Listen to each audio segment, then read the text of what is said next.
नमस्कार, मेरे YouTube channel पर आपका स्वागत है। आज हम केएल राहुल क्रिकेटर के जीवन, उनके सफलता प्राप्त करने के प्रयास और सफलता के प्रयास में आने वाली कठिनाइयाँ, उनका सामना, इस संबंध में चर्चा करेंगे। और यह आज की चर्चा दैनिक भास्कर के उज्जैन संस्करण में रविवार 27 अप्रैल 2025 को उनके कॉलम लाइफ एंड मैनेजमेंट में प्रकाशित समाचार पर आधारित है। केएल राहुल कहते हैं कि यदि शुरुआती प्रेशर को झेल लिया तो आगे का सफर आसान हो जाता है।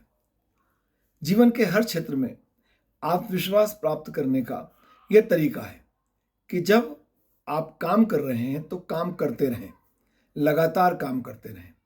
काम के बारे में सोचने से कुछ नहीं होता। वह कहते हैं कि आलोचनाओं से कभी प्रभावित नहीं होना चाहिए। खिलाड़ी के रूप में मैंने ये सीखा कि आलोचनाओं से कभी प्रभावित नहीं होना चाहिए। जो लोग आपकी आलोचना कर रहे हैं वह आपके लिए कुछ नहीं कर रहे हैं कि उन अंत में आपको उसका फल मिलने वाला है। फल उसी से मिलेगा जो मेहनत आपने खेल में लगाई है। वह कहते हैं कि मैंने ये सीख लिया कि इस आलोचना के शोर को कैसे बंद किया जाए, क्योंकि यह उनके व्यक्तिगत जीवन पर भी, किसी भी खिलाड़ी के व्यक्तिगत जीवन पर, उसके परिवार पर और सब मिलाकर उसके जीवन पर असर डालता है। वह कहते हैं कि मुझे याद है कि जब मैं डेब्यू टेस्ट मैच खेलने के लिए ऑस्ट्रेलिया गया तो अपनी जो टेस्ट मैच की 5 रातें हैं उनको ठीक से सो नहीं पाया। इसकी वजह वे बताते हैं कि मैं बहुत नर्वस था, पर मैदान में उतरने के लिए बेताब था। अंदर इतनी सारी भावनाएं उमड़ रही थीं जो उनके उत्साह को बढ़ा रही थीं। पर ऑस्ट्रेलिया के दर्शक, जो खेल का हिस्सा नहीं होते, खुद खेलते नहीं, पर वह उस खेल के माहौल को विदेशी खिलाड़ी के लिए मुश्किल बना देते हैं। वो कहते हैं कि अपने करियर की शुरुआत में दुनिया की सबसे कठिन मानी जाने वाली जगह ऑस्ट्रेलिया में 2 टेस्ट मैच खेलना और वहां शतक बनाना उनके लिए बहुत बड़ी बात थी। वे बताते हैं कि उन्होंने वहां ये सीखा कि दबाव को कैसे संभालना है, दबाव की परिस्थितियों में शांत कैसे रहना है। और वे ये भी कहते हैं कि यह सब होना करियर की शुरुआत में उनके लिए बहुत फायदेमंद रहा, क्योंकि इससे प्राप्त आत्मविश्वास से उनके करियर निर्माण में उन्हें बहुत सहायता मिली। केएल राहुल कहते हैं कि जितनी जल्दी आप जीवन में दबाव को सहन करना सीख जाएंगे, उतनी आसानी से आगे की राह को तय कर लेंगे, आगे की राह आसान हो जाएगी। वे कहते हैं कि वनडे डेब्यू के पहले उन्हें चोट लगी और उस चोट का परिणाम यह हुआ कि टीम से अंदर बाहर होते रहे। चोट से ठीक होकर लौटने के बाद उन्हें टीम में प्रवेश करने के लिए मौकों का इंतजार करना पड़ा, क्योंकि टीम में जगह नहीं थी।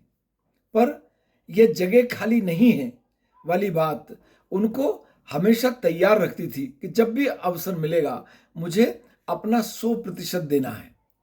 वे कहते हैं कि मेरे अंदर वो आग थी कि जब मौका मिलेगा मैं अच्छा करूंगा।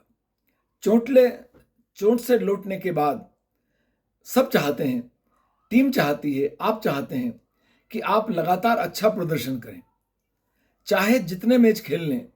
जब आप देश का प्रतिनिधित्व करने के लिए मैदान पर उतरते हैं तो आप में घबराहट होती है, पर साथ में एक ऊर्जा होती है। आप जितना खेलते हैं उतना ही खेल को समझते जाते हैं। मैदान में उतरकर खुद को समय देना भी जरूरी होता है, और यही वह समय होता है जो आपको आपके खेल पर नियंत्रण रखने के लिए तैयार करता है, नियंत्रण पाने का मौका देता है। वे कहते हैं कि मैं जब मैदान में जाता हूं तो मैं खुद से कहता हूं कि खेल की अपनी गति से खेलें, उसमें सहजता से खेलें, अपनी गति से खेल को आने दें, खेल को आगे बढ़ने दें, अपना योगदान देते जाएं, विपक्षी टीम की गति से नहीं, उसके अनुसार नहीं, उसकी योजना के अनुसार अपने आप को उसकी योजना में नहीं फंसाना है। इसलिए मैदान में उतरने के 5 मिनट पहले मैं सिर्फ सोचने में लगाता हूं कि मुझे क्या करना है, ये बात ये साबित करती है कि आप जब भी किसी भी काम में लग रहे हैं उसके लिए एक योजना को बनाना अत्यंत आवश्यक होता है। थोड़ा समय लेकर खुद को मैच की स्थिति में ढालना जरूरी है और इससे धीरे धीरे घबराहट कम होने लगती है, आत्मविश्वास मिलता है और समय पर आप अपने लिए और अपनी टीम के लिए सही फैसला कर सकते हैं। वे कहते हैं कि जीवन के हर इलाके में, जीवन के हर क्षेत्र में आत्मविश्वास पाने का यही तरीका है कि आप लगातार काम करते रहें। केवल सोचने से कुछ हासिल नहीं होगा। जो आप सोच रहे हैं उसके संबंध में आपको कार्य भी करना पड़ेगा। हर खिलाड़ी को स्वाभाविक रूप से प्रगति की प्राप्ति होती है। वह 3 से 4 से बढ़कर टीम का नंबर 1 बने, यह इसकी स्वाभाविक इच्छा होती है। पर यह तब संभव है जब आप अपनी जिम्मेदारी को लेंगे और उस जिम्मेदारी को पूरा करेंगे। खिलाड़ियों का नेतृत्व करना एक ऐसा अवसर होता है जिसे कहते हैं कि लेकर मैं हमेशा उत्साहित रहा। वे अंतिम बात कहते हैं कि आप चीजों को सीखने के साथ जितना सरल रखेंगे उतना अच्छा होगा। अपने आत्मविश्वास को बढ़ने दें और अपने पर किसी भी प्रकार की घबराहट को हावी ना होने दें। आप और हम सब जानते हैं कि क्रिकेट में केएल राहुल एक बड़ा नाम है।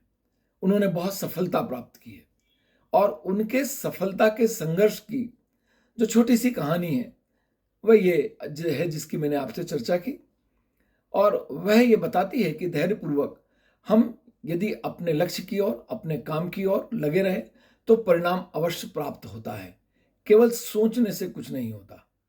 आज की ये केएल राहुल की बहुत संक्षिप्त प्रेरणात्मक कहानी उपयोगी होगी, ऐसा मेरा विश्वास है। मेरे YouTube चैनल पर प्रेरणात्मक प्रसंग के अतिरिक्त सामाजिक, पारिवारिक, राष्ट्रीय महत्व के, शैक्षणिक महत्व के वीडियो और समाजशास्त्र विषय के वीडियो देखने में आते हैं। यदि आपने मेरे चैनल को सब्सक्राइब नहीं किया है, मैं आपसे चैनल को सब्सक्राइब करने का अनुरोध करता हूं। आपका बहुत धन्यवाद।